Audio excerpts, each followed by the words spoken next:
안녕하세요. 오늘은 인도의 국민국가 건설 운동에 대해서 배워보도록 하겠습니다. 교과서 페이지는 162페이지이고요. 162페이지에서부터 163페이지까지 하도록 하겠습니다. 네, 인도의 국민국가 건설 운동 들어가기에 앞서서 우리 인도의 역사를 다시 한번 살펴보고 가도록 할게요. 복습 차원에서 다시 한번 같이 보도록 하겠습니다. 자, 먼저 인도라고 하는 곳은요, 인더스 문명이 시작이 되었죠. 인더스 문명 여기서부터 시작이 되었죠. 인더스 문명이 시작이 되었고, 이 인더스 문명을 시작으로 해서 인도에 건설된 나라가 마우리아 왕조라고 우리 1학기 때 배웠었어요. 마우리아 왕조. 마우리아 왕조입니다. 네. 마우리아 왕조. 마우리아 왕조 다음에 등장한 거는 쿠시안 왕조였어요. 쿠시안 왕조. 쿠시안 다음에 등장한 게 구타라고 하는 왕조였죠. 여기서 이 세 가지 왕조에서 가장 큰 특징들이 있는데, 예전에 마우리아 왕조와 쿠시안 왕조에서는 불교가 굉장히 많이 꽃피웠어요. 그래서 이 마우리아 왕조에서는 상좌부 불교가 발달을 했었고, 이 쿠시안 왕조에서는 대승불교가 발달을 했었죠. 그래서 이 상좌부 불교 같은 경우는 동남아시아로 내려가고, 이 대승불교 같은 경우는 동아시아 세계에 영향을 미쳤다라고 해서, 이 대승불교 우리나라 같은 경우 중국, 그 다음에 대한민국, 일본에 전파된 게 이 대승불교고, 우리나라 같은 경우에도 이 대승불교를 수용을 하고 있죠. 지금 현재 우리나라 불교계는 이 대승불교계라고 생각을 하시면 되고, 주로 조계종이 중심을 자리 잡고 있습니다. 자, 그리고 굽타 같은 경우에는요, 굽타 왕조 같은 경우에는 세대 4대 종교로 꽃피우는 정해져 있는 힌두교가 여기서 등장을 하죠. 그러니까 얘들아 보면요, 이 인도라고 하는 나라는요, 벌써 4대 종교라고 하면 지금 뭐가 있니? 네, 4대 종교는 우리가 서양 세계에서 눈이 배우고 있는 크리스트교라고 한다면은 로마 가톨릭과 함께 현재 여러분들 믿고 있는 기독교, 우리 학교처럼 기독교가 여기에 속하게 되겠죠. 그 다음에 불교가 속합니다. 그리고 이슬람교, 히잡 같은 거 쓰고 있는 이슬람 세계도 만만치 않게 뻗쳐 있었다고 1학기 때 우리 배웠었어요. 아라비아 반도에서 시작을 해가지고 서아시아 세계, 지금 그 다음에 인도 세계까지 장악을 합니다. 이슬람교. 그리고 하나가 더 힌두교입니다. 힌두교 같은 경우에는요, 대부분 인도 사람들이 믿는 종교잖아요. 근데 이게 4대 종교라고 한 얘기는 인도 사람들의 인구가 그만큼 세계에서 가장 많은 인구를 꽃피우고 있는 인도 사람들이 굉장히 인구가 많다는 얘기가 되겠죠. 그래서 힌두교, 이렇게 4개의 종교에서도 지금 불교 들어가죠. 이렇게 불교 들어가죠. 그리고 이 힌두교가 이제 굽타 왕조에서 통해서 발전을 하게 되죠. 그리고 나서 등장하는 굽타 왕조 다음에 등장하는 게 이슬람 세력들이 여기서부터 이제 꽃피우기 시작을 하는데, 이슬람 세력이라고 쓸게요, 크게. 이슬람 세력에서도 우리 교과서에는 없는 왕조를 조금 적어주면은 가즌이라고 하는 왕조가 있어요. 가즌이라는 왕조가 있고, 그 다음에 등장한 게 구르라고 하는 나라가 있어요. 그리고 나서 등장한 게 우리 교과서에도 나왔던 델리 술탄 시대였죠. 그래서 이 인도라고 하는 곳은요, 이렇게 이슬람교까지 연결이 됩니다. 그러니까 지금 이 인도라고 하는 하나의 반도에서요, 지금 3개의 종교가 꽃피우고 있음을 알 수 있어요. 자, 이러한 이슬람 세력들의 시기가 지나면은 현재 지금 우리 세포의 항쟁부터 배우는 무굴 제국이 등장하게 됩니다. 그래서 우리 1학기 때는요, 이 무굴 제국의 황제들에 대해서 배웠었어요. 그래서 아크바르 황제라고 한다든지 아우랑제브 황제들을 배웠었는데, 이 아크라브라고 하는 황제는 관용 정책을 펼쳤었고, 그리고 아우랑제브라고 하는 한 황제는 약간 강압 정책을 펼쳤었죠. 그래서 이 두 황제의 그 정책들이 대비된다라고 해서 우리 시험 문제 풀었던 거 기억나실 거예요. 이렇게 잘 나가던 무굴 제국도 이제 점점 쇠퇴하기 시작을 한다라고 보시면 됩니다. 그래서 이렇게 잘 나가던 전성기를 이루었던 이 무굴 제국도 점점 쇠퇴를 하는데 언제부터 쇠퇴를 하게 되냐? 교과서 본문 같이 들어갈게요. 17세기 말부터 무굴 제국이 쇠퇴한다라고 써 있습니다. 그래서 선생님하고 같이 보시면 17세기 말부터 무굴 제국은 황제권이 약해지고 재정난이 심해지면서 급격하게 쇠퇴를 하게 됩니다. 우리 나라들이 멸망할 때 보면요. 황제권이 약해지는데 주로 어떻게 약해지냐면 군사권이 되게 약해지기도 하지만 이렇게 재정난이 심해지면서 약해지기도 해요. 즉 다시 말해서 국가에 돈이 없으면은 그 나라가 흔들거리기 시작을 한다라고 얘기를 하죠. 그래서 대부분의 통상적으로 보면은 나라가 멸망할 때쯤이면 재정난에 심하게 시달리기 시작을 한다라고 보시면 될 것 같아요. 어쨌든 간에 이러한 틈을 타서 쇠퇴하기 시작한 틈을 타서 어떤 나라들이 침략해 오냐. 영국, 프랑스 등 서구 열강들이 인도를 무역 거점으로 이제 확보하기 위해서 각축, 싸움을 벌이기 시작을 한다는 얘기죠. 네, 그런데 누가? 네, 이 영국이요. 영국이 어디에서? 네, 플라시 전투라고 하는 겁니다. 플라시 전투라고 하는 건 선생님 그냥 네, 이 볼펜을 사용을 할게요. 네, 플라시 전투라고 하는 곳에서 누구를 몰아내요? 영국이? 네, 프랑스와 벵골 연합국이라고 하는 건데 벵골이라고 하는 지역은 선생님이 이따 옆에 페이지 여기 지역에서 보여줄 거예요. 이 벵골이라고 하는 건 벵골만을 끼고 있는 이 지역을 얘기를 하거든요. 이 지역을. 이 벵골 분할령 때문에도 유명한 이 벵골 지역에 있는 이 벵골 사람들하고 벵골 연합군과 함께 이 프랑스 벵골 연합군을 물리치고 벵골 지역의 통치권을 얻어냈다고 해요. 벵골 지역의 통치권을 얻어냈다라고 되어 있죠. 아까 이 지역에 대한 통치권을 얻어냈다는 얘기입니다. 이 지역에 대한. 네, 그리고 인도를 새로운 상품 시장으로 삼았다라고 얘기를 합니다. 인도라고 하는 지역은요, 세계 지도로 봤을 때 한 가운데 위치해 있는 그런 나라입니다. 그렇기 때문에 새로운 상품 시장으로서 굉장히 각광받고 있는 지역이었겠죠. 어딜 가도 한 가운데니까.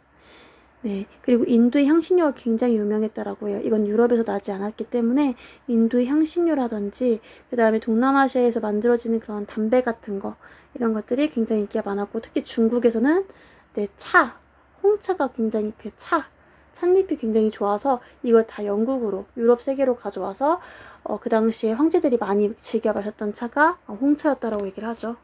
그래서 홍차를 마시고 그 다음에 아메리카에서 수확하는 그 커피를 마시면서 담배 한 대 피는 게 이 사람들의 가장 끝내주는 힐링이었다고 얘기를 합니다.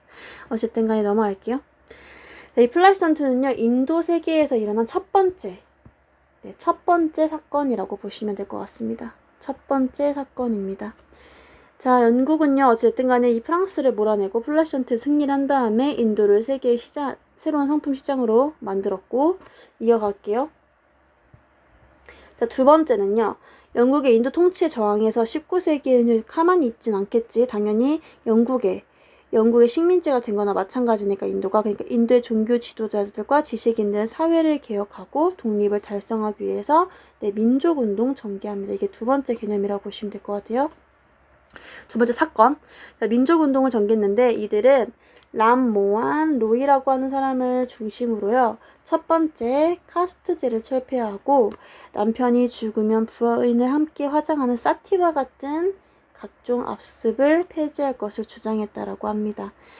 이거는 통일을 시켜서 2번은 보라 색깔로 표시를 해드릴게요. 일단 두 번째 사건은요. 민족운동입니다.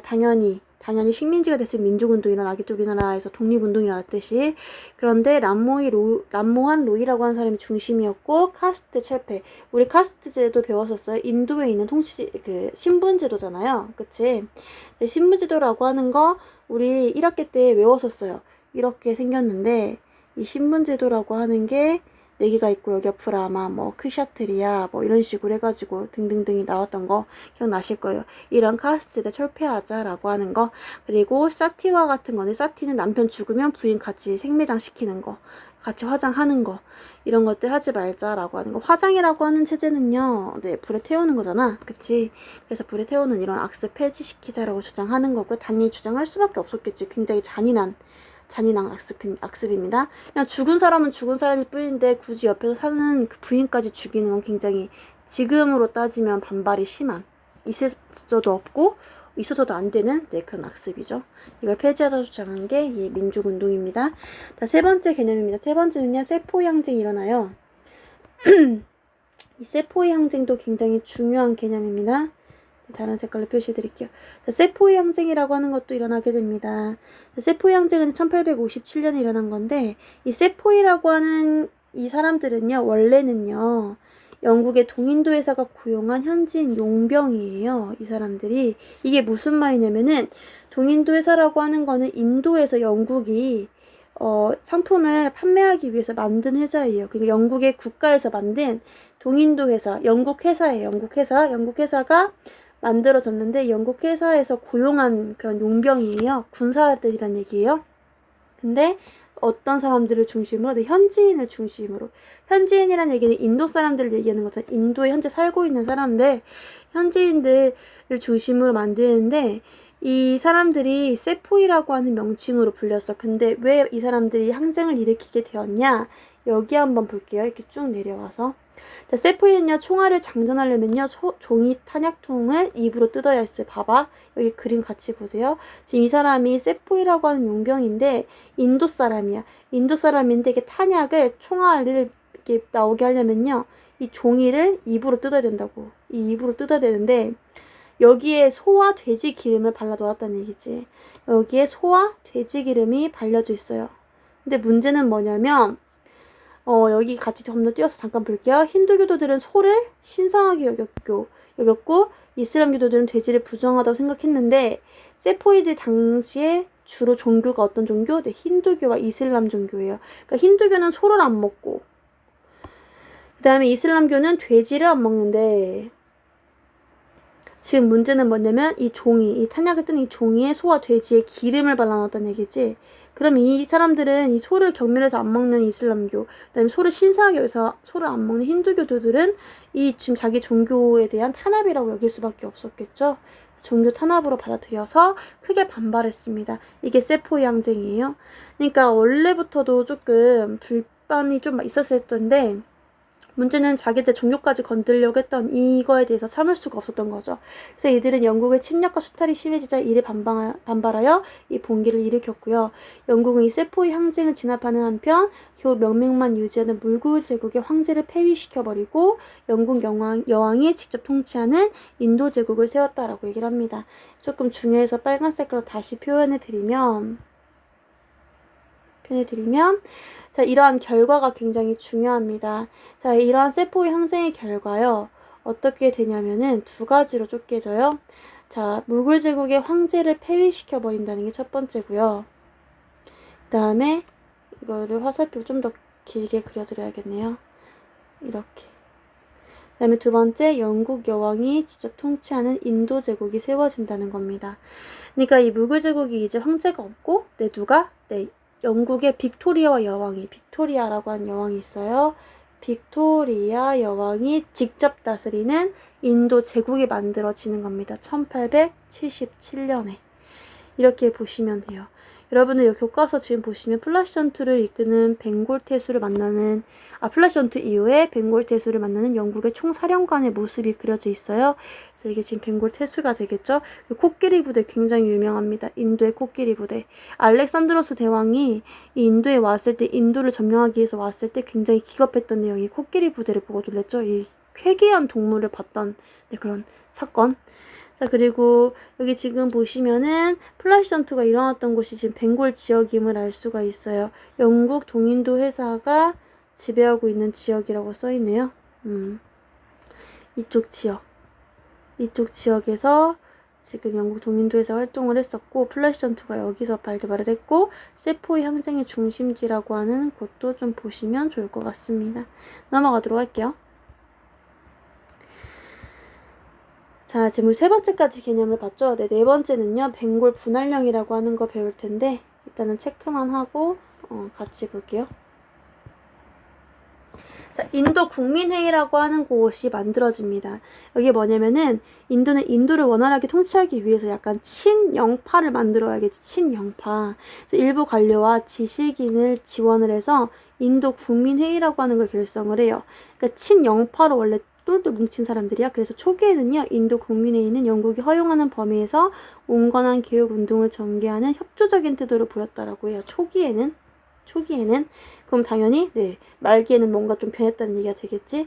이런 인도 국민회의는요, 어떻게 입장이 바뀌어버리냐, 반영 태도를 왜 가져가냐, 이 왜 반영 태도로 만들어지냐라고 하는 걸 보시면, 자, 벵골 분할령 때문입니다. 이 벵골 분할령이라고 하는 영국이 발표했는데 인도의 민족운동을 분할하려고 했던 그런 하나의 수법이었어요. 비열한 수법. 옆에 지금 보시면은 아까 그 벵골이라고 하는 지역에서 플라시 전투 할 때 프랑스 지원이 있었잖아요. 결국에는 이제 플라시 전투 이후에 영국을 만나서 이 벵골 자체에 여기에 동인도에서도 세우고 해서 영국과 잘 지냈는데 인도 국민회의도 만들고. 자, 근데 이렇게 동베골과 서벵골의 분할선이라고 하는 거 보이세요? 이렇게 벵골 지역을 두 개로 쪼개버려. 쪼개서 서벵골에는 힌두교도들을 굉장히 많이 두고 동벵골에는 이슬람교도들을 많이 둬요. 근데 이 힌두교도들하고 이슬람교 사이가 그렇게 좋았을까? 좋진 않겠죠. 왜냐면은 자기 종교들이 더 최고라고 생각을 했던 사람들이니까. 그러니까 이 사람들의 분열을 이용을 하는 거예요. 그러니까 지금 인도라는 사람들이 똘똘 뭉쳐서 자기 민족 의식을 꽃피우고 있으니까 이 사람들을 종교를 이용해가지고 이 인도의 민족들을 다 분열시켜버리는 정책을 펼치는 게 벵골 분할령입니다. 그러니까 굉장히 조금 비열하죠. 어떻게 보면은. 여기 지금 보시면 말풍선 좀 볼게요. 이쁜 그 북극곰이 있는데, 북극곰인지 뭔지 모르겠는데 여기 양파 같은데. 자, 영국은 행정 편의를 위해 벵골주를 나눈다고 했어요. 행정 편의를 위해서 얘네들의 주장이었겠지. 근데 실제로는 종교를 이용해서 민족을 분열시키려는 목적이었대요. 그러니까 지금 영국이 하는 입장이요, 우리가 지금 누가 자꾸 생각이 날 거야. 일본이 우리나라에게 한 입장하고 되게 비슷한 그런 모습을 보이고 있어요. 그러니까 영국과 일본 자체는요, 똑같은 공통점이 있어요. 공통점이 뭐냐면 얘네들은 섬나라라는 거지. 섬나라이기 때문에 이 섬나라의 특징상 살아남기 위해서는 자꾸 대륙으로 침투해야 돼요. 이게 섬나라의 특징이지. 그래서 일본의 주로 그 정책들이요, 다 이 영국에 본받아서 하는 정책들이 많아요. 그러니까 굉장히 좋지 않은 것들을 많이 배워와서 우리나라에 많이 적용을 시켰었죠. 자, 어찌됐든 간에 이 벵골 분할령을 발표하자 인도 국민회의 뒤집어집니다. 그래서 이제는 반영 활동을 전개해요. 여러분들 여기 좀 표시를 다시 한번 해보면 중요해요. 자, 초기에는요, 협조적인 태도를 보였어요. 그러다가 이제 어떻게 변하는 거야? 반영 활동을 전개하는 거예요. 그 계기가 뭐라고? 이 벵골 분할령이라고요. 이렇게 보시면 되는 거예요.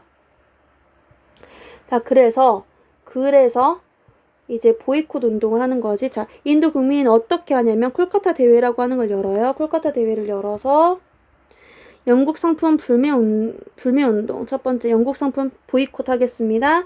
국산품 애용할 거예요. 이걸 다른 말로 스와데시라고 얘기를 합니다. 자치권 획득하자. 우리 스스로 다스리자라고 하는 스와라지. 네 번째, 국민교육. 선생님이 교육이라고 하는 거는 무조건 빠지지 않는다라고 해서 식민지 체제에서 무식하면 당하는 거예요. 그러니까 알아야 된다고. 그래서 교육이 굉장히 중요한 거라고요. 여러분들이 역사를 배우는 것도 굉장히 중요한 거고 학교에서 교육을 하는 것 자체가 굉장히 중요한 겁니다. 그래야 우리가 대항할 수가 있어요. 이렇게 4대 강령이라고 하는 걸 발표합니다. 기억하셔야 돼요. 이건 중요합니다. 첫 번째가 영국 상품 보이콧, 두 번째 스와데시, 국산품 애용하자, 세 번째가 스와라지, 자치권 획득, 네 번째가 국민교육 진행이라고 하는 겁니다. 반영 운동을 주도했죠. 결국 영국 자체가 어떻게 결과를 낳아요? 어떻게 행동을 하냐면은 벵골 분할령 철회합니다. 그리고 인도의 명목상 자치를 허용해요. 그래서 직접 통치 폐지된다고요. 그래서 벵골 분할령이 중요하다고요. 세포의 항쟁이 중요한 이유는요, 이 결과예요. 직접 통치로 바뀐다는 거고요. 이 다음에 등장하는 인도 국민회의에서 일어나는 이 벵골 분할령 자체가 중요한 건요, 직접 통치에서 이제 뭘로 바뀌는 거야? 명목상 자치로 허용으로 가능한 게 변하는 거예요. 그러니까 다시 말해서 선생님이 적어주지 않아요. 여러분들 알겠지? 20분이 넘어갔기 때문에 따로 적어주진 않을게요. 그러니까 대충 얘기를 하면은 세포의 항쟁으로 인해서 간접 통치에서 어떻게 직접 통치로 변한다는 거지. 그리고 벵골 분할령으로 인해서 어떻게 하는 거예요? 네. 어떻게 내 직접에서 이 직접이 어떻게 내 자치 허용으로 가는 거라고 말했습니다. 이렇게 기억을 하시면 될 것 같아요. 자, 그리고 여러분들 여기 지금 표 보시면요. 연표 나오는데 이 플러시전 2로 인해서 영국이 승리했죠. 누구한테? 네, 프랑스한테. 그래서 세포 항쟁으로 인해서 간접에서 직접 통치로 간다고 했어요. 그래서 영국이 인도 제국을 수립을 했고 빅토리아 여왕이 직접 다스린다고 얘기했었고 국민회의를 결성해가지고 협조적으로 가려고 했는데 백물 분란령 반포됐네. 그래서 반영운동 주도했어요. 그래서 자치권이 획득된다. 직접에서 자치권 획득으로 넘어간다라고 보시면 될 것 같습니다. 여러분들 여기 교과서 문제 스스로 다지기 풀어보시면 될 것 같고요. 활동지 풀어 선생님한테 가져오시기 바랍니다. 네, 검사하겠습니다. 오늘도 수고하셨습니다.